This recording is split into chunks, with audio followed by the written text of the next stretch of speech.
Moati, qui avait déjà travaillé pour nous en 2013, si mes souvenirs sont bons.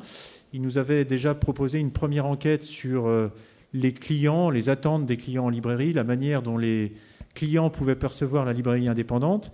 C'est une étude qui avait suscité pas mal de réactions dans la profession. Ça avait même pu parfois choquer certains libraires qui ne s'attendaient pas à avoir cette vision de la librairie par certains de leurs clients. Et donc on s'est dit collectivement que 6 ans après, cette étude méritait d'être approfondie, d'être retravaillée et de voir comment on avait réussi ou pas à faire changer les représentations de la librairie indépendante par les clients ou les non-clients.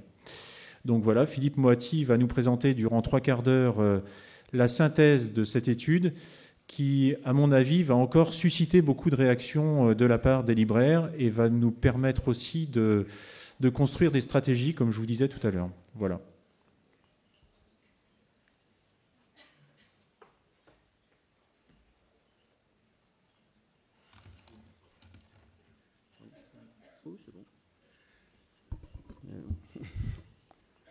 Bonjour à tous. Effectivement, c'est un plaisir de revenir vers vous 6 ans après pour voir un peu comment les choses ont évolué du côté de votre clientèle. Et vous allez voir que le bilan est flatteur, mais ne doit pas vous laisser sans voix et surtout continuer à saisir les défis que vous avez à affronter. Le petit passage méthodologique obligé, donc les résultats que je vais vous présenter, enfin une partie des résultats que je vais vous présenter, parce que l'étude est très, très copieuse, hein, donc sont issus d'une enquête qui a été réalisée fin avril, début mai, en ligne. La méthodologie est similaire à celle de l'étude précédente, donc permet de comparer les résultats. Échantillon représentatif au départ des Français âgés de 18 à 70 ans, et très rapidement, l'étude se focalise sur les personnes qui disent avoir acheté au cours des 12 derniers mois au moins un livre auprès d'une librairie indépendante. Donc au final, on a un échantillon de 1013 personnes pour être précis, qui sont des clients de la librairie indépendante. Alors, quelques chiffres clés pour amorcer la réflexion. D'abord, on a 26% des Français qui n'achètent pas de livres. Voilà, ou alors seulement de manière exceptionnelle. Donc c'est souvent des non-lecteurs, évidemment. Et ceux-là, ils sont perdus pour tous les circuits de distribution. Et ensuite, quand on focalise sur les clients des librairies indépendantes, eh bien, ils représentent 40% des acheteurs de livres, donc les 100% moins les 26%. Et en fait, ça fait donc 30% de la population française. Si on regarde sur l'ensemble des acheteurs de livres, clients et non clients de la librairie indépendante, quels sont les circuits de distribution qui sont fréquentés. Donc les chiffres que vous avez ici, les pourcentages ne sont pas des parts de marché. On ne connaît pas le montant de la dépense réalisée par les personnes. Ce sont des taux de pénétration, c'est-à-dire c'est des pourcentages de personnes ayant dit avoir acheté au moins un livre dans les circuits de distribution qui sont listés ici. Et donc on compare les résultats de l'enquête 2019 avec ceux de l'enquête 2013. Petite nuance de couleur que vous devez percevoir à l'écran.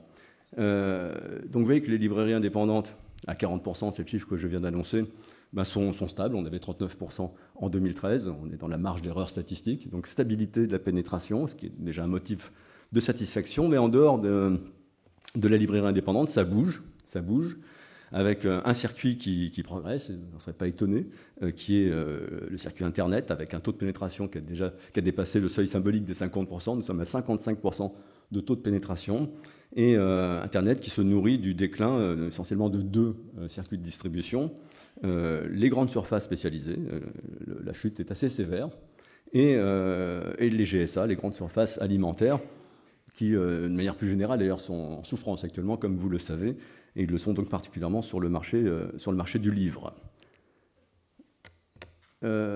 Si on s'intéresse donc à ces personnes qui disent avoir acheté des livres dans la librairie indépendante, vous avez ici la répartition des taux de pénétration selon une typologie en 3 catégories de librairies indépendantes.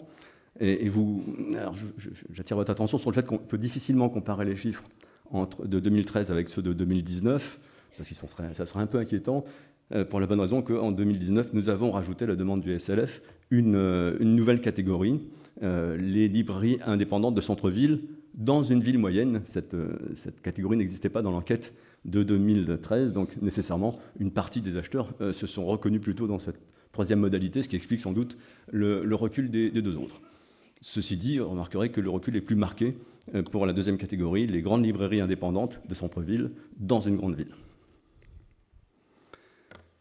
Alors, on a très peu d'informations sur les non-acheteurs, mais malgré tout, on en a quelques-unes, notamment ces gens qui n'achètent pas leurs livres dans les librairies indépendantes. Où les achètent-ils ? Eh bien, deux canaux dominent, je ne pense pas une surprise pour vous, les GSS, les grandes surfaces spécialisées, et Internet.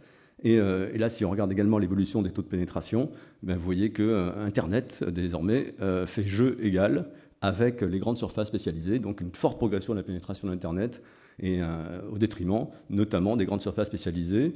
Mais vous voyez que les GSA également sont concernés par cette perte d'influence provoquée par l'essor d'Internet. Alors, on a interrogé ces gens qui n'achètent pas, enfin qui achètent des livres, mais qui ne les achètent pas dans les librairies indépendantes. Pour quelles raisons est-ce que vous ne fréquentez pas les librairies indépendantes pour l'achat de vos livres? Vous avez ici les différents motifs qui ont été cochés par les personnes interrogées. Il m'est difficile de me rendre dans les librairies, je n'en ai pas à proximité des lieux que je fréquente, donc un problème de localisation, avec toute la mauvaise foi que ce genre de réponse peut comporter, évidemment. C'est le premier motif, avec 37% des réponses.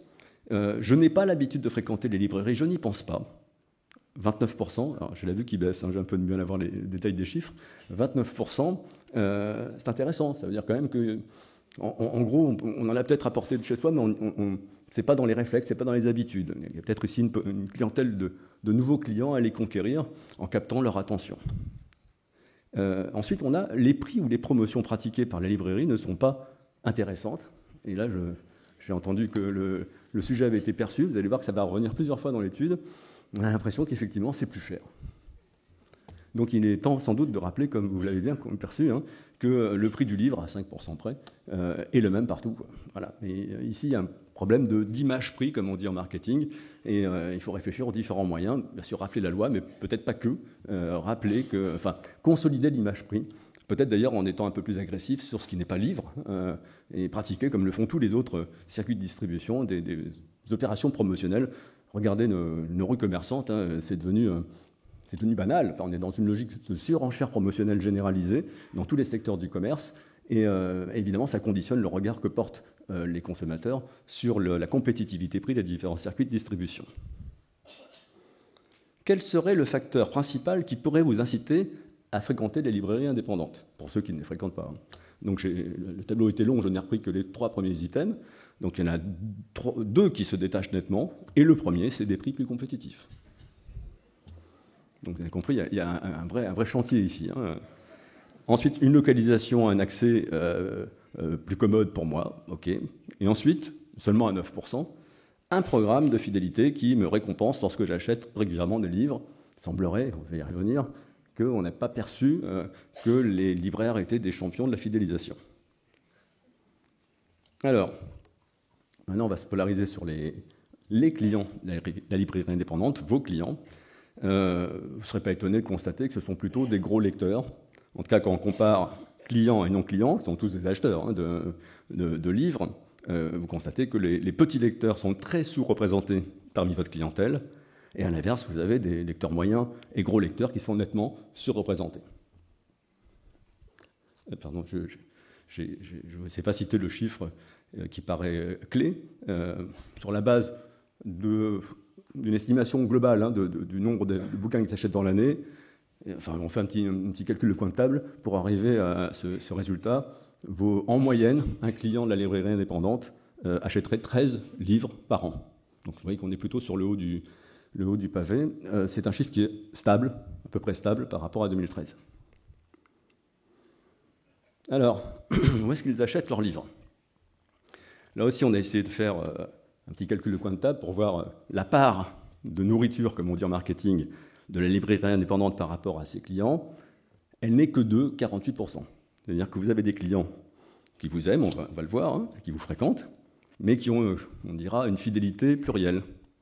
C'est-à-dire qu'ils achètent un peu partout. Et donc vous avez dans le tableau qui suit proportion de vos clients qui disent avoir acheté des bouquins dans les différents circuits de distribution étudiés. Et donc vous voyez que, peut-être le plus spectaculaire, hein, c'est la percée d'Internet. Donc désormais 56% de vos clients achètent aussi des livres sur Internet. On était seulement à 41% en 2013, donc une très forte progression. Et comme pour l'ensemble du marché du livre tel qu'on l'appréhende ici, ça se fait au détriment des grandes surfaces spécialisées, qui passent de 70% à 61%. Donc vous voyez, si on continue comme ça, dans 2 ou 3 ans, Internet aura supplanté les GSS. Et le grand perdant de cette affaire, très clairement, ce sont les GSA. Donc je vous dis, les GSA souffrent d'une désaffection plus générale, et ça part plutôt par le haut. C'est plutôt les CSP+, qui quittent aujourd'hui les GSA pour faire leur course alimentaire. Et comme le profil du client de la librairie indépendante est plutôt tiré vers le haut socialement, évidemment, ça se retrouve particulièrement ici. Alors, le rapport au livre électronique. Alors, je sais qu'il y a une étude SOPHIA sur le sujet, mais c'était intéressant de voir comment vos clients se positionnaient par rapport à un mode de lecture qui potentiellement peut provoquer de l'évasion, hein. Alors, on avait déjà posé des questions en 2013 sur ce sujet, on a reposé les mêmes, pour essayer de mesurer un peu l'appétence que les lecteurs, les clients ont à l'égard du livre électronique. Et donc, on a testé un certain nombre d'items. Voilà, il y a un plaisir attaché au livre papier, mais à côté de ça, le livre électronique est pratique, il présente des avantages par rapport au livre papier, c'est agréable, c'est amusant, etc. Donc, vous voyez, les chiffres, ils ne sont pas spectaculaire, et surtout quand on compare 2013 à 2019, vous voyez que ça progresse peu. Donc en gros, on a une clientèle qui n'est pas extrêmement attirée par le livre électronique et qui est sur une durée de 6 ans malgré tout, alors que le livre électronique s'installe. Ça n'a pas provoqué de changement substantiel dans les attitudes des clients. Ceci dit, 55% de vos clients disent avoir déjà lu un livre sur un écran. Et on a pris 20 points, c'était 35%, en 2013. Donc, malgré tout, attention, il y a une pratique qui est en train de se diffuser, et vous le savez sans doute, surtout auprès des plus jeunes lecteurs. Donc, à partir des réponses à ces questions, on a construit un score. Donc, on a fait une sorte de moyenne, on a additionné, on a recodé, on a additionné, et le score donne de manière synthétique le degré d'attraction ou d'appétence que le livre électronique suscite auprès de vos clients. Et donc, il est négatif. Donc, globalement, encore une fois, il y a une posture de réserve qui domine par rapport à cet objet. Mais, comme je viens de vous le dire, clairement, il y a un effet d'âge et de génération, et que la plus forte résistance vient des plus âgés.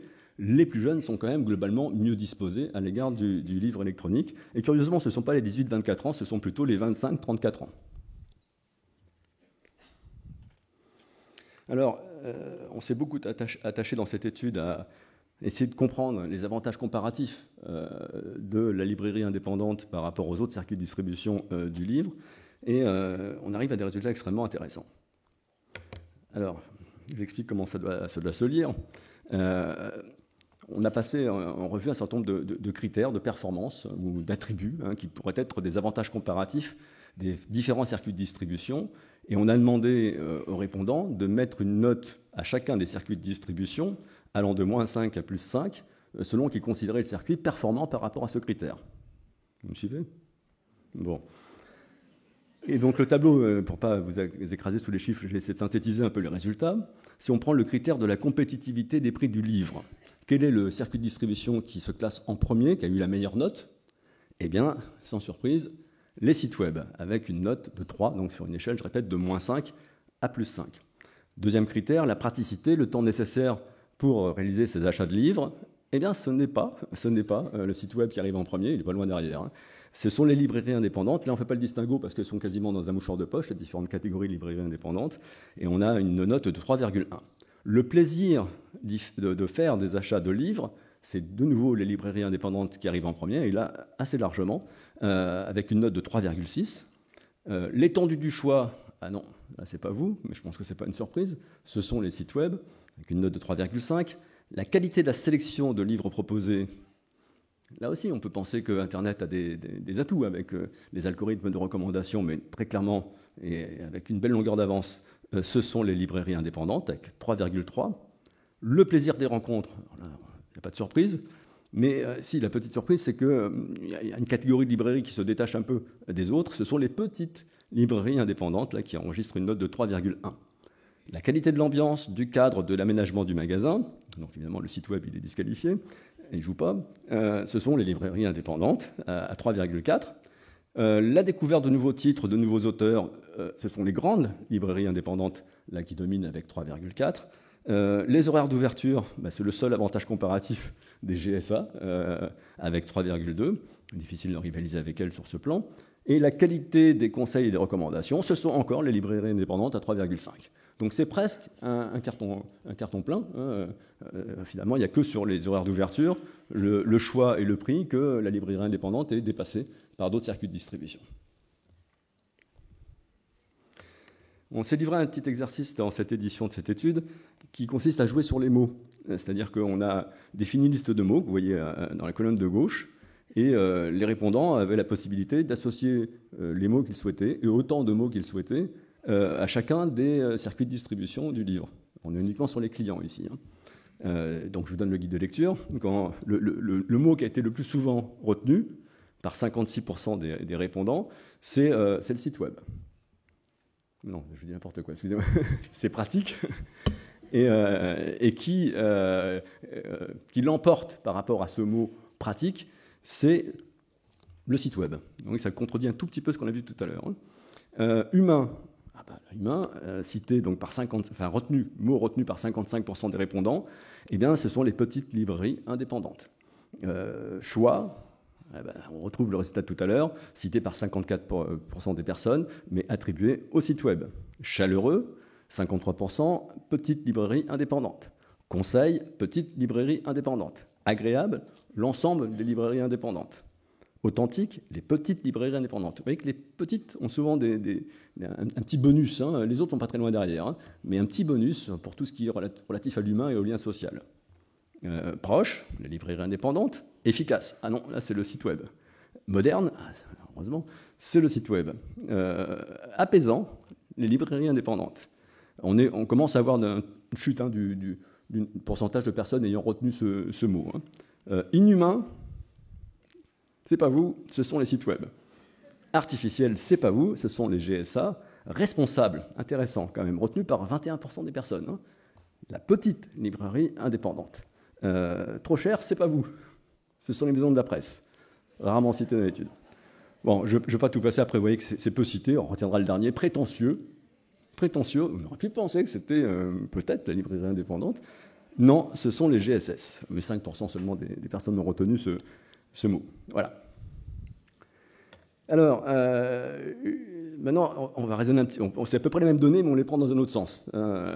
Et on regarde les premiers attributs associés aux trois catégories de librairies, les petites, les moyennes et les grandes. Donc, premier attribut pour les petites, c'est le plaisir d'y faire des achats de livres. Cet attribut avait eu la note de 3,6. Et le mot qui arrive en premier, pour ces petites librairies, c'est humain. Pour les librairies moyennes, le critère de performance qui se classe en premier, c'est le même, le plaisir d'y faire des achats de livres. Et le premier mot, c'est agréable. Pour les grandes librairies, c'est toujours le plaisir d'y faire des achats, et c'est aussi le mot agréable qui sort en premier. Le deuxième critère pour les petites librairies, c'est la qualité des conseils et des recommandations. Vous voyez, avec des notes qui sont très bonnes. Hein, je rappelle toujours entre -5 et +5, donc on est sur des bonnes notes. Et le deuxième mot, c'est agréable. Donc en fait, c'était le premier mot des moyennes et des grandes qui devient le deuxième mot pour les petites, si vous suivez toujours. Pour les moyennes, la qualité des conseils et des recommandations et le qualificatif qui vient en deuxième, c'est conseil. Et pour les grandes, c'est de la découverte de nouveaux titres, de nouveaux auteurs. Et là aussi, le deuxième mot, c'est conseil. Et enfin, troisième source d'avantage comparatif, si vous préférez. Pour les petites, c'est la qualité de l'ambiance, du cadre et de l'aménagement. 3,4, une bonne note, hein, avec le qualificatif chaleureux. Pour les moyennes, c'est la qualité de l'ambiance, du cadre et de l'aménagement, avec le mot humain.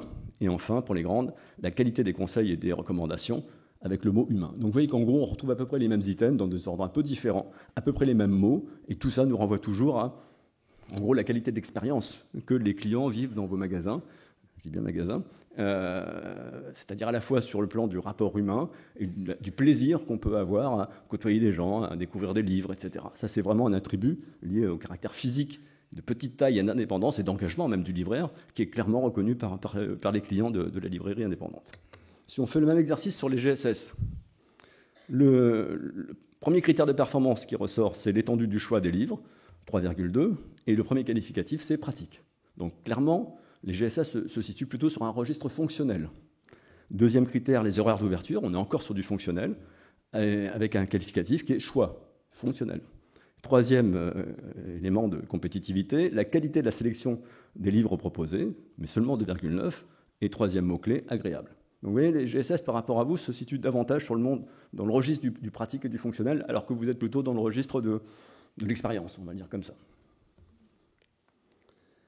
Quant au site internet, premier facteur d'avantage comparatif, l'étendue du choix, certes. Vous savez combien Amazon vend pas de livres, hein, ça je ne sais pas, mais combien il vend de références de produits en France?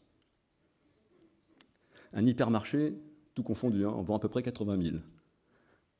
Amazon vend 150 millions de références. Voilà, tout est dit. Deuxième facteur d'avantage comparatif, la compétitivité du prix des livres. De nouveau, on retrouve ce point avec une note de 3. Hein. Et le deuxième qualificatif, c'est choix. Et en troisième position, la praticité, le temps nécessaire pour réaliser ses achats, 3, et associé au mot efficace. Donc là, vous voyez qu'on est encore dans une logique plus fonctionnelle et moins émotionnelle, quoi. Voilà.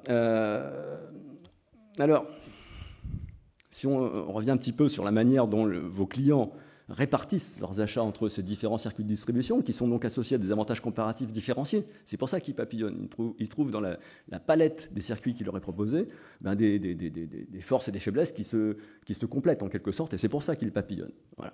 Ça n'empêche pas qu'ils vous aiment beaucoup, vous allez le voir. Eh bien, là, on compare, enfin, on a demandé aux personnes interrogées de nous dire quelle est la proportion de livres qu'ils achètent chez vous. Et donc, facteur peut-être un petit peu inquiétant, c'est que vous avez perdu des gros acheteurs, ceux qui achetaient plus des 3/4 de leurs livres chez vous. Alors, ils étaient minoritaires, hein, mais on passe, vous voyez, de 18 à 15%. Par contre, vous avez gagné des acheteurs intermédiaires entre le quart et les 3/4. Vous avez un petit peu progressé sur ce plan-là. En gros, on est sur une relative stabilité, qui conforte d'ailleurs ce qu'on avait vu tout à l'heure sur le taux de pénétration, qui est resté relativement stable. Alors, si on s'intéresse au e-commerce, je vous ai dit une énorme bêtise, là, mais une énorme bêtise, hein. C'était sur Internet. Donc c'est beaucoup moins rassurant. C'est beaucoup moins rassurant. Voilà, ben c'est vrai, il y en a quelques-uns qui suivent quand même. Bon, donc c'est beaucoup moins rassurant. Bon, vous l'avez compris. Ce qui est encore moins rassurant, c'est ça. Et je pense que vous le savez. C'est quand on leur demande à ceux qui ont acheté des livres sur Internet, vos clients, hein, qui ont acheté des livres sur Internet, où est-ce qu'ils les ont achetés, ils avaient un premier choix et un deuxième choix, eh bien, domine très largement le paysage. Amazon, vous voyez, 60% de premier choix. Alors, ils ont perdu 2 points. Mais en deuxième choix, à 31%, ils ont gagné 16 points. 16 points. La Fnac s'en sort pas trop mal, même a gagné 2 points sur un premier choix, 27%, et 46% de deuxième choix, plus 22 points. Donc forcément, si ces deux-là progressent, c'est probablement que les autres reculent. Et donc déjà, l'allure du graphique est assez impressionnante. Vous voyez qu'ensuite, c'est Waterloo, Morne-Plaine. C'est-à-dire qu'aucun des autres circuits n'atteint une pénétration de 10%. Et quand on compare, mais on est sur des petits chiffres, donc la comparaison est toujours un peu fragile, quand on compare à 2013, recule. Donc très clairement, on a un marché du livre sur Internet qui est entre les mains d'un oligopole. Et avec des logiques de ce que les économistes appellent des rendements croissants, c'est-à-dire des logiques cumulatives, le succès appelle le succès. Et ça veut dire que pour ceux qui n'ont pas atteint la masse critique, l'échec appelle l'échec. Donc clairement, c'est ce scénario qui est en train de se dessiner. On va en reparler en conclusion, mais il semblerait qu'on est sur une cause quasiment perdue. Alors, pourquoi est-ce que c'est vos clients? Pourquoi vos clients achètent-ils aussi des livres en ligne? Donc on leur a proposé un certain nombre de raisons. Ils ont pu choisir la première et la deuxième raison. Et bien clairement, la première raison, c'est le choix. c'est le choix, donc là-dessus vous aurez du mal à rivaliser, c'est clair. Étonnamment, le deuxième choix, c'est le prix. C'est le prix. Alors, n'oubliez pas, même si le livre neuf a un prix unique, il y a aussi le livre d'occasion. Si on ne peut pas appliquer systématiquement on ne peut pas descendre en deçà de moins 5%, on peut avoir des livraisons gratuites, notamment si on est Prime ou si on est Fnac+. Et donc, par rapport à la possibilité d'acheter en ligne ailleurs que sur les deux grands sites, il peut effectivement y avoir une différence budgétaire, quoi. Si on cumule achat d'occasion, coût de la livraison, et effectivement la compétitivité prix du coup se pose. Les délais de livraison, vous voyez, c'est la troisième raison de choisir le site sur lequel on fait l'essentiel de ses achats. Et là, effectivement, avec la concurrence, l'énergie que met notamment Amazon à réduire les délais, on est sur un terrain où il va être extrêmement difficile de les battre, puisque vous savez, maintenant, il y a une offre de livres en réduite, qui rentre dans le programme Amazon Prime, donc qui peut être livrée en 2 heures gratuitement, si vous êtes Prime, 1 heure pour 4,90 €. Voilà. Alors, après, le questionnaire s'est concentré sur le rapport de vos clients à leur librairie principale. Donc, on leur a demandé, par rapport aux achats que vous faites dans la librairie indépendante, ayez en tête votre librairie principale, celle où vous faites la plus grosse part de vos achats dans la librairie indépendante. Donc on leur a déjà demandé de préciser de quel type de librairie il s'agissait. Donc vous avez la répartition ici. Donc vous voyez que 50% des répondants à cette enquête disent que leur librairie indépendante, c'est une librairie dans le centre-ville d'une ville moyenne. Et si on regarde selon un autre critère, librairie généraliste, librairie spécialisée, on est sur une très forte domination des librairies généralistes. Alors, pourquoi cette librairie principale est-elle la librairie principale? Pareil, nous pouvons choisir deux critères. Intéressant de voir que le premier critère, avant la localisation, c'est parce que c'est un endroit agréable dans lequel je me sens bien. Choisi en premier critère par 23% des répondants, deuxième critère par 22%. Donc on a presque une majorité des répondants qui ont justifié cette préférence pour une librairie en particulier, tout simplement par l'ambiance qui règne, par la qualité de l'expérience d'achat. Deuxième item, ça va exactement dans le même sens, j'y suis bien conseillé. Vous voyez l'importance de l'expérience vécue par vos clients, et c'est plutôt un plébiscite de ce point de vue-là. Pour le choix qui est proposé, étonnamment, alors qu'on a vu que c'est quand même pas l'avantage comparatif des librairies, surtout celles qui ne sont pas les plus grandes, il y a du choix. Ça veut dire qu'en fait, c'est la sélection qui se révèle pertinente. Et vous voyez qu'il faut descendre assez bas pour trouver la localisation. C'est le troisième en partant par le bas. Point de vente du livre le plus proche de là où je réside, ou qui est le plus accessible pour moi, quoi. Quatrième critère. Et entre les deux, vous avez je tiens à soutenir le commerce indépendant. Extrêmement intéressant. Je crois que ça a été identifié déjà par votre profession, de mettre en avant cette indépendance. Quand même 14% des répondants qui mettent ça en première raison. Et si on y rajoute les 15 qui ont mis ça en seconde raison, vous avez 30% de vos clients pour lesquels le fait que vous soyez indépendant est une très bonne raison de vous fréquenter. Et si on avait rajouté un troisième ou un quatrième critère, on aurait vu encore monter cet élément. Ça, c'est très intéressant. Pour vous, c'est un vrai atout, Et ce n'est pas un phénomène isolé en réalité, parce que quand on regarde la dynamique du commerce actuellement, et plus généralement de la consommation, il y a un vrai retour de l'engouement pour le petit et pour l'indépendant, qui est la conséquence en fait de la crise de défiance à l'égard du gros et de l'intégré, qui, on a l'impression, est quelquefois justifié par la marche du monde, que ces gros, en fait, en dépit de leur discours sur l'orientation client, l'obsession de satisfaire les consommateurs, finalement, poursuivent avant tout leurs intérêts et génèrent des externalités négatives sur le reste de la société. Donc, on le voit même dans l'alimentaire, en contrepartie du recul des GSA, on voit revenir du commerce indépendant dans les centres-villes, notamment le commerce de bouche. Donc, il y a une dynamique globale aujourd'hui qui porte le petit et l'indépendant, l'horizontal, celui qui ressemble au client. Et vous avez vu l'importance du libraire d'ailleurs, le conseil, le fait de rencontrer des gens, etc. On est typiquement dans cette dynamique qui dépasse de beaucoup la librairie, mais qui va porter la librairie indépendante si vous continuez d'exploiter ce filon. Alors, ici, on s'intéresse aux raisons de choisir sa librairie principale. Donc, c'est ce qu'on vient de voir, mais on les distingue, ces raisons, selon le type de librairie. Je ne sais pas si, au fond, on voit bien. En tout cas, moi, j'ai du mal à voir. On va s'intéresser surtout à ce qui différencie les différents types de librairies par rapport à ces critères. Vous voyez, si je prends le premier critère, c'est le point de vente le plus proche pour moi, le plus accessible. Il y a un type de librairie qui se détache, c'est la librairie située dans un centre commercial, évidemment. Si on prend à l'inverse le critère suivant, je suis bien conseillé, vous voyez que la librairie dans un centre commercial, là, elle est en net recul par rapport aux autres, et celles qui sont sur le mieux, c'est la petite librairie indépendante de quartier dans une petite ville, ou dans une petite ville. Il y a des animations, on vient d'en parler.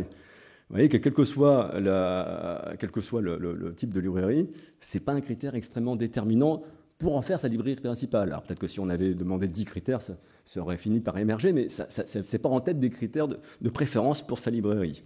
C'est un peu plus pour les grandes librairies indépendantes de centre-ville dans une grande ville, sans doute parce que ce sont elles qui font le plus d'animation. Ensuite, si on considère, pour le choix qui est proposé, vous voyez qu'il y a une catégorie de libraires qui est un petit peu désavantagée, naturellement, c'est la petite librairie indépendante de quartier dans une petite ville. C'est un endroit agréable dans lequel je me sens bien. De nouveau, la librairie de centre commercial, c'est pas son fort. Et vous voyez qu'en gros, c'est quand même l'avantage comparatif des grandes librairies de centre-ville. Et par habitude, ce qui n'est pas la meilleure manière de préférer une librairie, eh bien, c'est surtout les librairies de centre commercial qui profitent du flux, en fait. C'est souvent des achats de livres qu'on fait à l'occasion de la visite au centre commercial. Ce n'est pas par attachement particulier, c'est que c'est commode, c'est accessible et qu'on y est, en fait, tout simplement. La remise de 5%. Alors, les chiffres que vous avez ici, c'est le ressenti des clients. Ce n'est peut-être pas le miroir exact des pratiques des librairies. Mais vous n'avez que 15%, si mes yeux sont bons, oui, 15% des clients qui disent que leur librairie propose systématiquement la remise de 5%. Vous voyez qu'on était à 16%, donc en gros, ça n'a pas bougé. Oui, pour les clients fidèles, 24%. Là aussi, ça n'a pas bougé par rapport à 2013. Oui, mais rarement, on a une petite progression à 19%. Et non, 21%. On était à 23%. Donc en gros, une relative stabilité de la perception de cette remise par les clients de la librairie indépendante. Et je ne sais pas, c'est intéressant, hein, on est à 27%. Donc quand on ne sait pas, c'est qu'on n'est pas très attaché à la question, quoi. Voilà. Mais attention, on a quand même ici une forte hétérogénéité du rapport au prix des consommateurs, parce que on a posé la question, hein, si jamais... Bon, ça va, ça, je vois à peu près, c'est bon. Merci Guillaume. Il faut que je change mes verres. Il y a quand même 29% des clients qui déclarent être prêts à reconsidérer leur comportement d'achat si leur librairie, qui pratique les 5%, c'est uniquement pour ceux qui bénéficient actuellement des 5%, venait à modifier cette politique de remise. Donc 29% risque d'évasion si finalement ceux qui le pratiquent renonçaient à le pratiquer.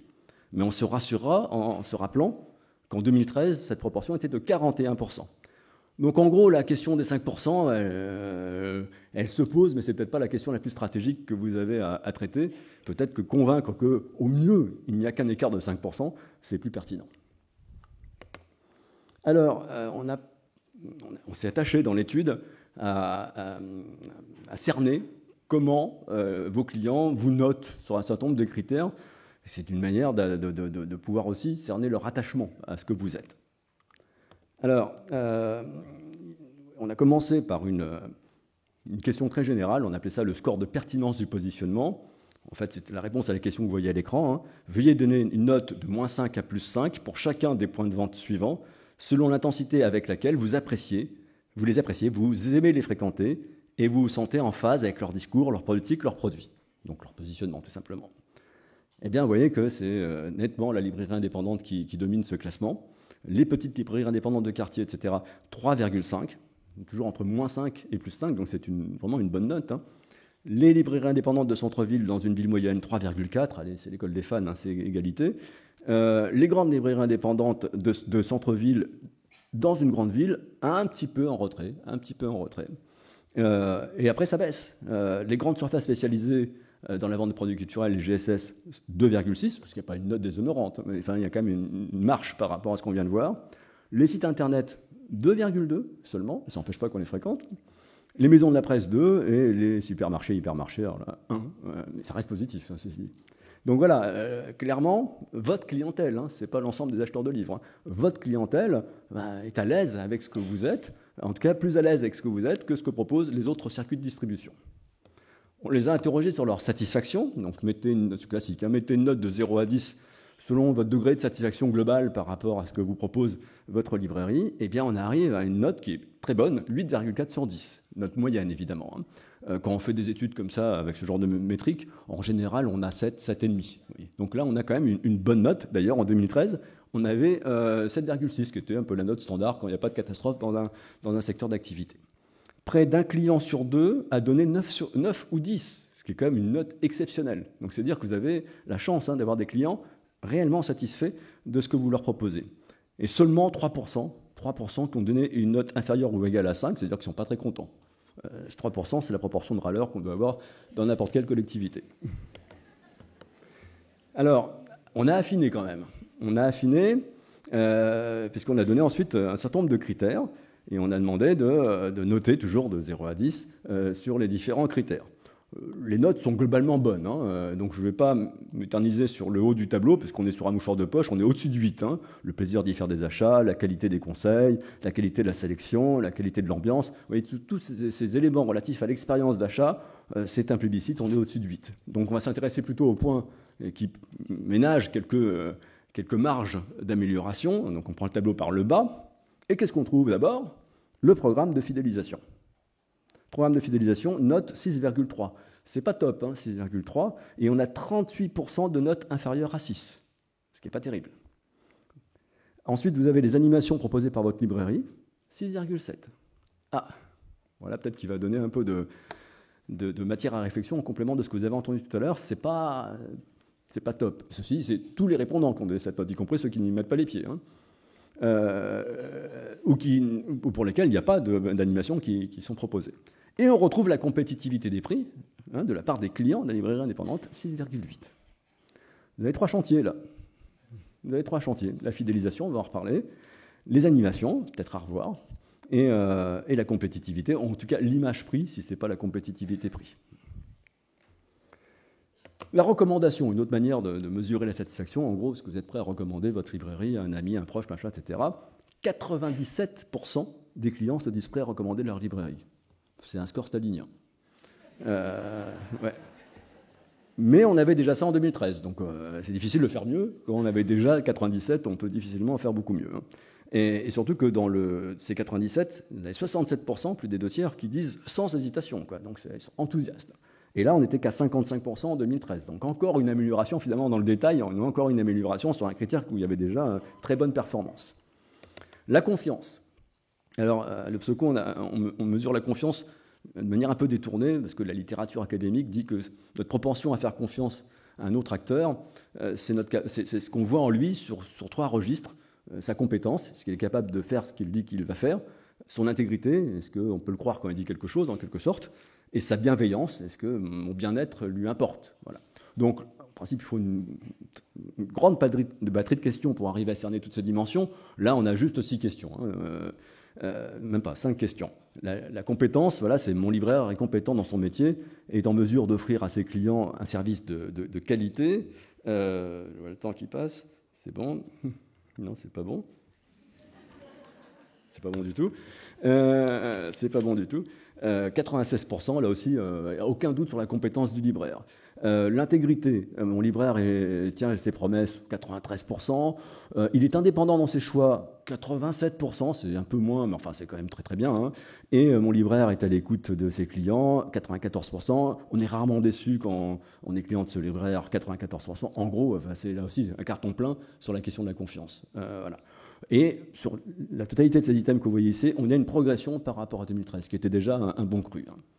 La fidélité, une fidélité comportementale modeste, on l'a vu tout à l'heure, puisque vos clients, ils vont un peu partout, Seulement 22% des clients déclarent réaliser plus des 3/4 de leurs achats annuels de livres dans les librairies indépendantes. Donc, ils ne sont pas fidèles au sens de l'observation du comportement.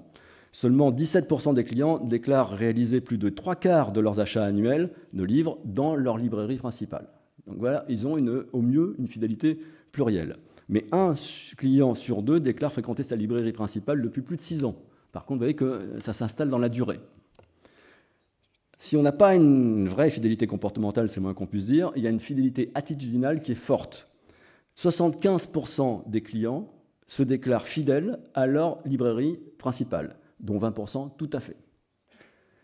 Et ce chiffre est stable par rapport à 2013. Donc vous voyez la différence entre, oui, moi je crois que je suis un client fidèle, mais en réalité on ne l'est pas vraiment. Mais c'est important parce qu'il y a un attachement émotionnel du coup.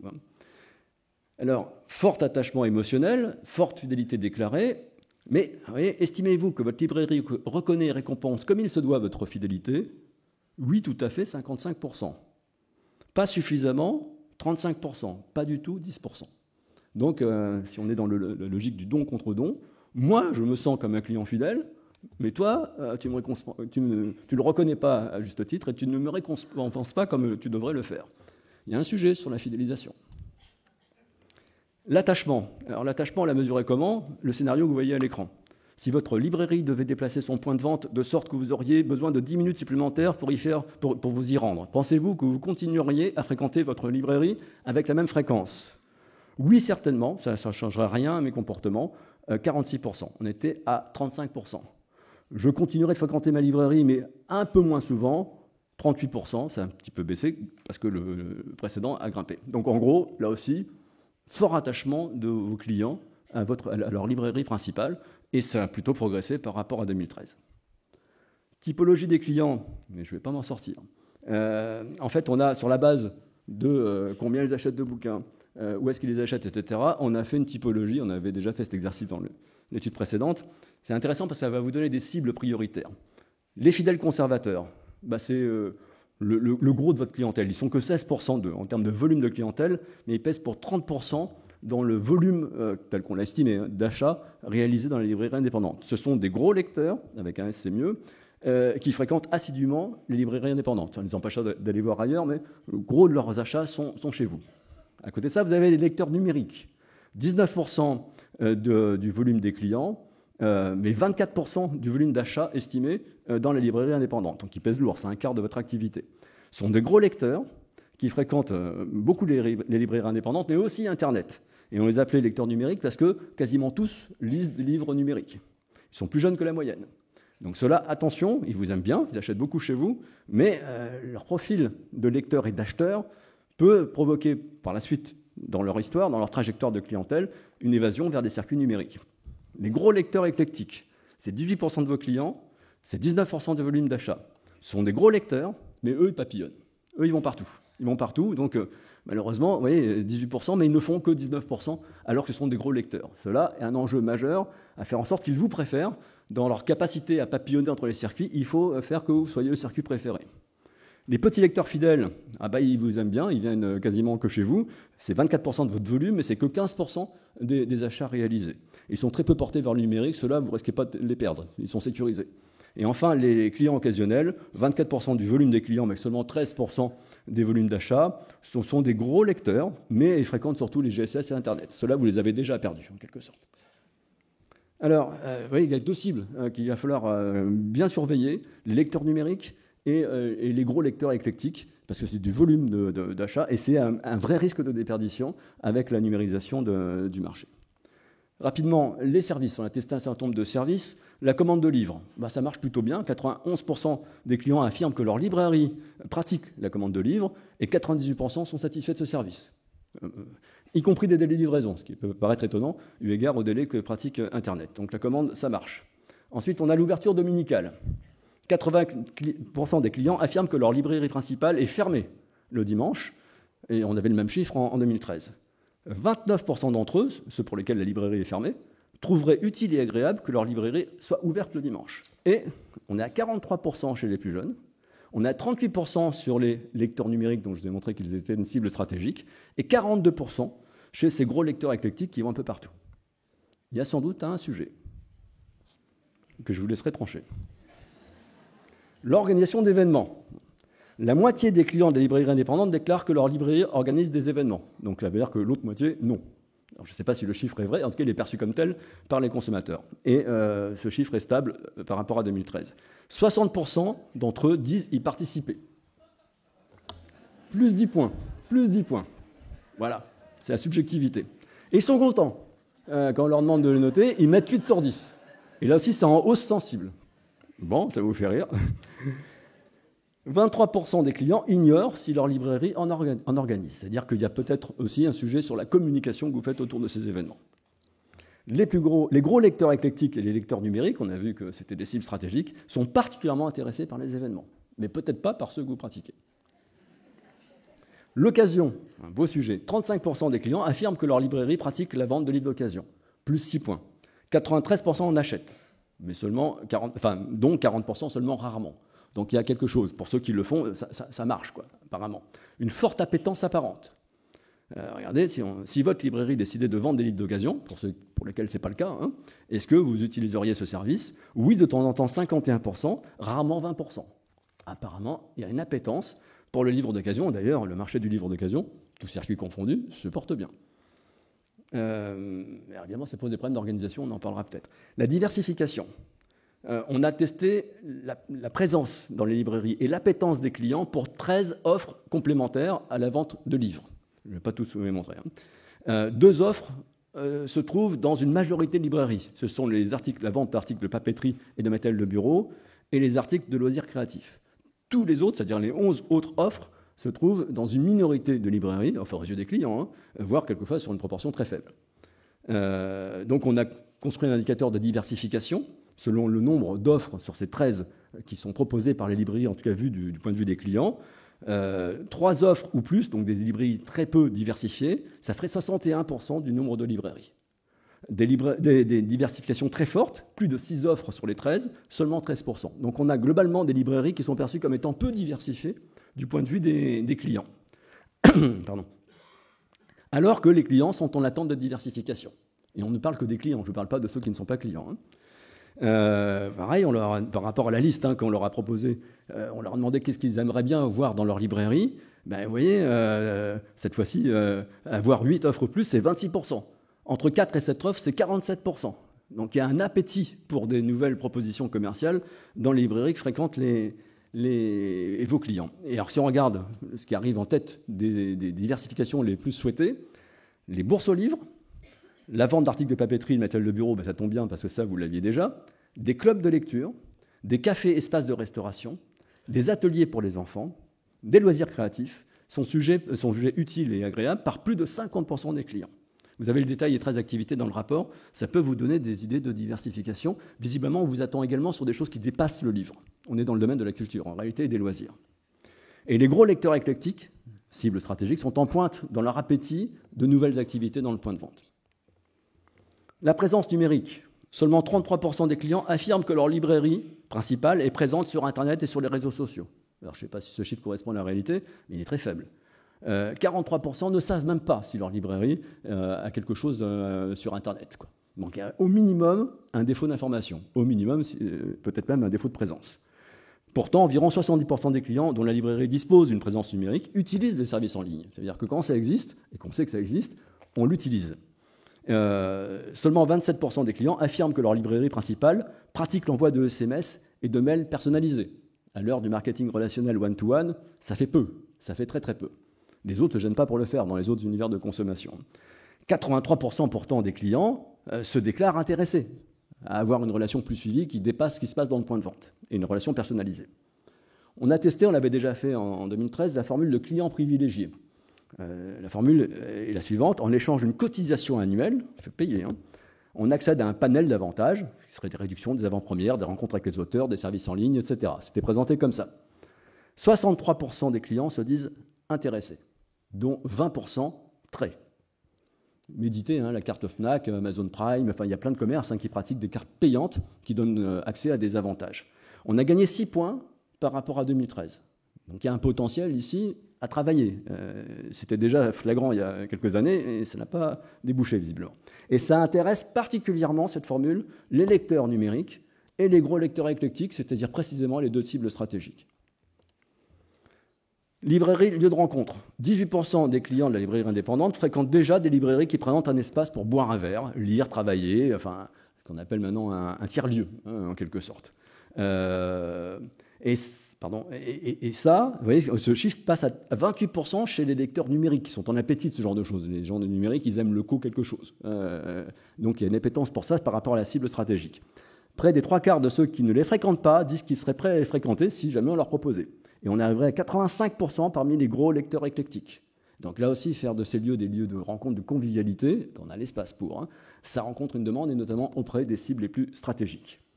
La carte de fidélité, est-ce que vous possédez une carte de fidélité? Oui, 36%, c'est tout. 36%? Non, je l'ai refusé. Ah, donc, potentiellement, il y en avait 46%. Je me dis que ça ne m'intéressait pas. Non, ma librairie ne m'a pas proposé de carte de fidélité, 54%. Aujourd'hui, ça paraît incroyable. Il n'y a pas un commerce qui ne pratique pas les cartes de fidélité, quoi. Bon. Dans quelle mesure seriez-vous intéressé à ce que votre librairie vous propose une carte de fidélité? Pour ceux pour lesquels la librairie ne la propose pas aujourd'hui, hein, 56% disent je serais plutôt intéressé et 22% je serais très intéressé. Donc il y a une demande. Il y a une demande. Voilà. Et je vous rappelle que 75% des clients se considèrent comme étant fidèles et qu'une majorité considère qu'on ne rémunère pas comme il faut leur fidélité. Donc il y a vraiment un sujet, quoi, hein. Conclusion et recommandations, et j'ai un peu dépassé mon temps, donc un bilan rassurant quand même, hein, il y a plein de motifs de satisfaction dans cette étude, des avantages comparatifs forts et différenciateurs, la qualité d'expérience dans le magasin, l'expertise des libraires, le statut d'indépendant, encore une fois c'est très très important, des indicateurs de performance qui sont quand même au beau fixe, hein, j'ai rarement vu ça, on a fait des études sur d'autres secteurs, j'ai rarement vu ça, donc ça c'est très très bien, mais le numérique n'a pas dit son dernier mot. Donc là, c'est une photographie, enfin, c'est le début d'un film, mais ça ne veut rien dire, comme on dit dans la finance, hein. Les performances passées ne présument rien des performances futures. Attention, vente en ligne, c'est les grandes manœuvres. Les grands acteurs se battent comme des chiffonniers, Carrefour veut remonter à la surface, etc. Donc c'est loin d'être fini. Le e-book, l'histoire ne fait que commencer. Les livres audio, 25% de vos clients achètent des livres audio. Il n'y a pas de raison de les acheter dans une librairie en principe. Donc tout ça, c'est des choses qui sont encore en dynamique. Il n'y a pas d'essoufflement, hein. Le e-commerce, ça fait encore plus 15% l'année dernière, hein. Donc il n'y a pas d'essoufflement, on n'est pas au bout de l'histoire du numérique. Notamment, les lecteurs numériques et ces gros lecteurs éclectiques qui sont des cibles stratégiques sont particulièrement vulnérables aux propositions que peuvent leur faire les acteurs du net. La librairie indépendante souffre d'un retard très important dans le numérique, c'est très clair. Vous avez une position marginale et en recul sur la vente en ligne. Et la présence numérique, les services que vous proposez grâce au numérique, par les réseaux sociaux, les pages Facebook, etc., les sites Internet, sont vraiment insuffisamment développés. En tout cas, c'est perçu comme tel par les clients qui sont très peu à les utiliser parce que invisibles ou inexistants. Donc les pistes de progrès, je pense que honnêtement, la bataille du e-commerce est sans doute perdue. Vous avez tenté de la livrer, c'est bien, mais je pense que c'est... Voilà. L'offensive numérique doit se concentrer sur le marketing relationnel. Comment, grâce au numérique, on étend la relation, on enrichit la relation en dehors de ce qui se passe dans le magasin. Là, par contre, vous pouvez encore marquer des points. En plus, c'est sans doute le point faible des Amazon, etc., qui ne se gênent pas pour faire du marketing relationnel, mais qui est automatisé, qui manque d'humanité et de personnalisation.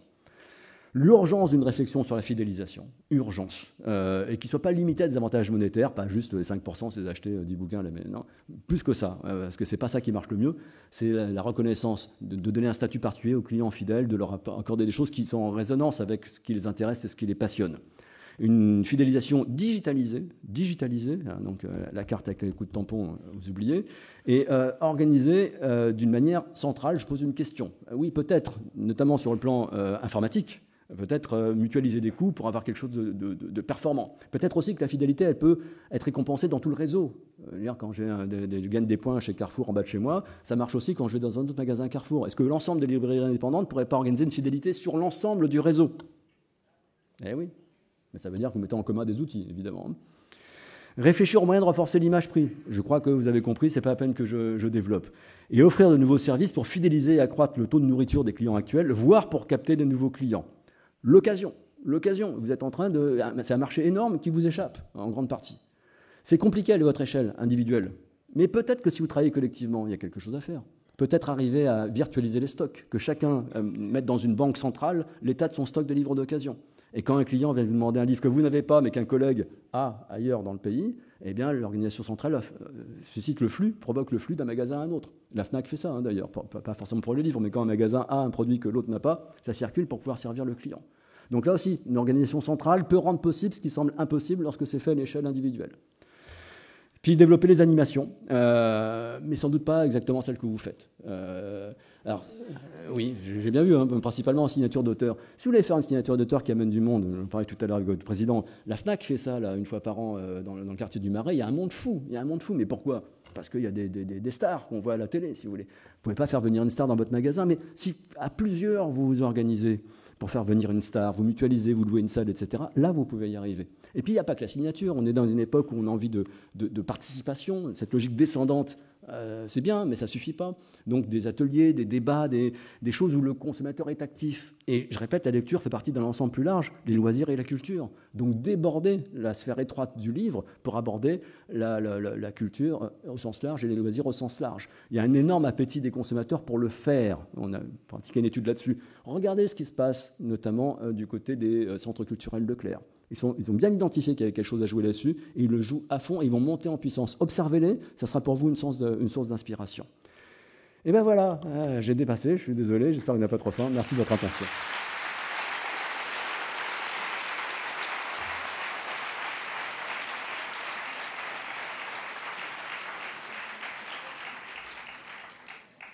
Comme on l'avait pressenti, cette étude de Philippe Moati va sans doute nous permettre de travailler dans les mois et les années à venir sur un certain nombre de chantiers. Voilà, en attendant, je vous invite à rejoindre le buffet avec un petit peu de retard, en partenariat avec Edelweiss. Et on a en gros une heure pour la pause déjeuner, avant d'attaquer pour les ateliers cet après-midi. Voilà.